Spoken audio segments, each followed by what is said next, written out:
प्रदेश में प्राकृतिक खेती को बढ़ावा देने के लिए कृषि विभाग के सहयोग से किसानों को प्रोत्साहित करने का काम किया जा रहा है।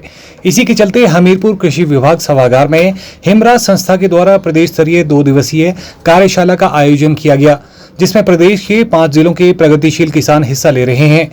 बता दें कि वर्ष 2018 से प्रदेश में हिमरा संस्था के द्वारा प्राकृतिक खेती को बढ़ावा देने के साथ मोटे अनाज का ज्यादा इस्तेमाल करने के लिए काम किया जा रहा है। इस अवसर पर हिमरा संस्था के तकनीकी सलाहकार डॉक्टर सुभाष शर्मा के अलावा हिमरा संस्था के राज्य समन्वयक अनूप कुमार और 5 जिलों के 20 किसान भी मौजूद रहे। इस 2 दिवसीय कार्यशाला में प्रदेश भर से आए प्रगतिशील किसानों को प्रशिक्षण दिया जा रहा है ताकि प्राकृतिक खेती को बढ़ावा दिया जा सके। मैं डॉक्टर सुभाष शर्मा, मैं इन सब के लिए तकनीकी सलाहकार के तौर पे उनको मदद कर रहा हूँ, क्योंकि जल ही जीवन है। तो सबसे पहले तो हमारा उद्देश्य है कि आप जल का संरक्षण कीजिए, उसका सदुपयोग कीजिए, क्योंकि पहाड़ में बरानी खेती ही सब कुछ है।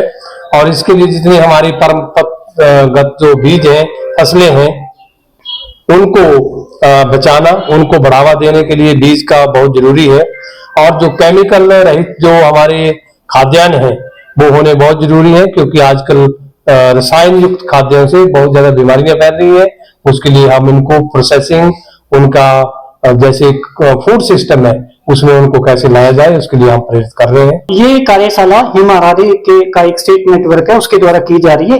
इसमें जो है हिमाचल के 5 जिलों के जो है 20 किसान जो है भाग ले रहे हैं, जिसमें 11 महिला किसान हैं, प्रगतिशील महिला किसान है, और जो है 9 हमारे पुरुष किसान है, जो पिछले 7-8 सालों से प्राकृतिक खेती, परंपरागत बीजों को, मोटे अनाज को बढ़ावा देने के लिए काम कर रहे हैं। इस कार्यशाला का मुख्य उद्देश्य है कि हिमाचल प्रदेश में जो देसी बीज लुप्त हो रहे हैं उसको दोबारा से मुख्य धारा में कैसे लाना है, इसके लिए जो है हिमारारे जो है नेटवर्क ये कार्यशाला कर रही है। और ये जो चैंपियन फार्मर्स आए, इन किसानों के माध्यम से हम क्रॉप डाइवर्सिटी ब्लॉक जो है लगा रहे हैं, ताकि हम जो परंपरागत बीज है उसका मल्टीप्लिकेशन और ज्यादा से ज्यादा लोगों तक इसको पहुंचा पाए। और स्टेट के सामने भी हम इस अपने जो हमारा ये मॉडल है उसको प्रस्तुत कर पाए, ताकि जो परंपरागत बीज है वो बीज की मुख्य धारा में आ पाए। जैसे 2006 से ग्रैंड रेगुलेशन हिमाचल में आया, तो हम उस समय की परिस्थिति जो थी वो हमारा था पैदावार को बढ़ाना, लेकिन पैदावार बढ़ाने के लिए हमें जो हाइब्रिड बीज का उपयोग किया गया, उसमें हमारे जो देसी बीज थे वो बिल्कुल विलुप्त हो गए हैं और समाप्त हो गए हैं। तो 2018 से हिमारारे पालमपुर के सहयोग से हमने देसी बीजों के ऊपर काम करना शुरू किया, और आज चुराग ब्लॉक के अंदर में 579 किसानों के साथ और 32 गांव में देसी बीज के ऊपर काम कर रहा हूं। और लगभग जितने भी हमारे लोकल देसी बीज हैं उनमें से 130 वैरायटियां मैंने अपने फार्म पे तैयार कर दी है। मैं पिछले 2019 से प्राकृतिक खेती से जुड़ा हूं। मैंने 6 दिन के ट्रेनिंग अपने कृषि यूनिवर्सिटी पालमपुर में सुभाष पालेकर जी से लिया था। उसके बाद मैंने ये शुरू अपने गांव में किया, जैसे 4 कनाल से शुरू किया था। अभी मैं इसको 25 कनाल में कर रहा हूँ।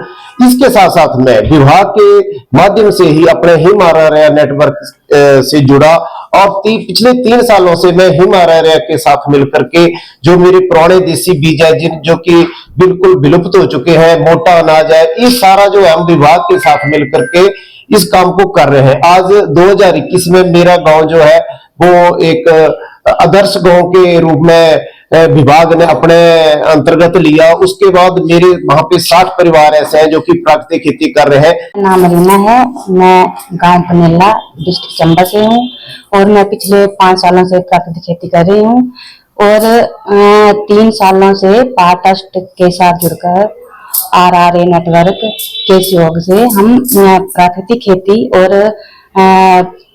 मोटा अनाज और जो हमारे पारंपरिक बीज जो थे जो विलुप्त हो गए उनको जागरूक कर रहे हैं। जैसे हम कुछ जगह जो बीज बचे हुए हैं उनको एकत्रित करके उनको अलग अलग डाइवर्सिटी ब्लॉक में लगा के उसको बीज बढ़ा रहे हैं, और किसानों के साथ उसको बांटकर उसको बीज बढ़ाने में लगे हुए हैं। जिसके साथ साथ मैं अभी हिमारारी के साथ 3 साल से जुड़ी हूँ, जिसमें कि हमें बहुत अच्छा लगा कि हमारे डिस्ट्रिक्ट कांगड़ा में जो है बीज बिल्कुल भी नहीं बचे हैं, सब हाइब्रिड की तरफ जा रहे हैं, और ब्लॉक में बड़ी भीड़ होती है। तो हम चाहते हैं कि उन बीजों जो हमारे पुराने बीज थे वो हमारे यहाँ बिल्कुल नहीं बचे हैं। हम चाहते हैं कि उनको इकट्ठा करें, जिसके लिए हमें हमारा ने बड़ा सपोर्ट किया है। सीडीबी मॉडल लगाए हमने, क्रॉप डाइवर्स ब्लॉक, जिसमें हमने थोड़े थोड़े बीजों को बीज खोज यात्रा के तहत मतलब इकट्ठे किया, फिर उसको हमने हर जगह सीडीबी मॉडल लगाए गए, उसमें इकट्ठा करके लगा के आगे 2 साल से हम उसी काम में लगे हैं। और अभी दूसरा क्या कि हम मिलेट पे बहुत काम कर रहे हैं। मिलेट के लिए हम हमारे डिस्ट्रिक्ट कांगड़ा में मोटे अनाज बहुत कम थे, क्योंकि वहाँ पानी वाली जमीनें ज्यादातर धान होता है, तो हमने रेनफेड एरिया जहाँ पे वहाँ पे रागी का काम किया गया, रागी यानी मंडल वो लगवाया। उसके बाद हमने लोगों को जागरूक किया कि लगाओ, उसकी पैदावार अच्छी है। Bureau report, channel 9, Hamirpur.